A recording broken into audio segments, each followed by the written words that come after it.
وہ جو یہودیوں کا اللہ ہے. مجھے کہتے ہو یہ یہودی ہے, مجھے کہتے ہو یہ ہندو ہے, مجھے کہتے ہو یہ عیسائی ہے. عیسائی تم ہو, یہودی تم ہو, ہندو تم ہو, سارے سگے بھائی ہو. فرق یہ ہے بچھڑے ہوئے ہو آپس میں اختلافات کی وجہ سے. تمہارا بھی اللہ اوپر چڑھ کے بیٹھا ہوا ہے, یہودیوں کا بھی, عیسائیوں کا بھی. تو تم میرے میں فرق کیا ہے؟ آگے چل کے سب کچھ واضح کریں گے کہ جتنے بھی مذاہب ہیں, یہ جو آج کا جو اسلام ہے آج کا, یہود کو مسلمان کا, سارے مذاہب کے ماننے والے سگے بھائی ہیں, محض بچھڑے ہوئے ہیں.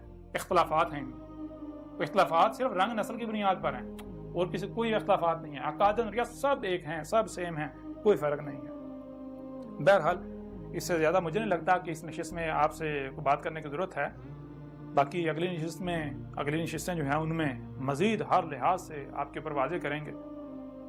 میرے بارے میں قرآن میں جی کہاں لکھا ہے اس کے لیے آپ کو بار بار کہا جا رہا ہے بھائی ایک نہیں, دو نہیں, تین نہیں, درجنوں مقامات, سینکڑوں مقامات پر میرا ذکر ہے. آدھے سے زیادہ قرآن میری تاریخ ہے, اس میں ساری ڈیٹیلز موجود ہیں, کھول کے رکھ دیا گیا. اگر آپ لوگ کہتے ہو کہ میں باطل ہوں تو میرا رد کرو. یہ کیا ہے؟ زبان سے مجھے گالیاں دیتے ہیں, میرے خلاف الزامات لگاتے ہیں, ملامتیں کرتے ہیں, تہمتیں لگاتے ہیں, اور کہتے ہیں جی رد کر دیا.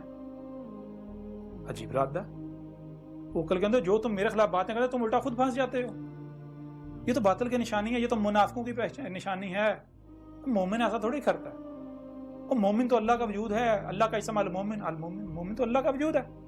مومن کا تو ہر کام اللہ کا کام. اگر آپ کہتے ہو ہم مومن ہیں اور گالیاں دیتے ہو, بکواسات کرتے, اس کا مطلب ہے اللہ گالیاں دیتا ہے, اللہ بکواس کرتا ہے, اللہ اس طرح کی حرکتیں کرتا ہے. تو اپنے اعمال تو دیکھو. پھر تم کہتے ہو کہ ہمارا رسول محمد ہے, تو اللہ اس قرآن میں کیا کہہ رہا ہے؟ اللہ تو قرآن میں کہہ رہا ہے کہ رسول میں تمہارے لیے اسوۃ حسنہ ہے. تم کو کیا کرنا ہے؟ تم کو رسول میں, جو تمہارا رسول ہے اس میں اسوۃ حسنہ اخذ کرنا ہے. اسوۃ حسنہ کا مطلب کیا ہے؟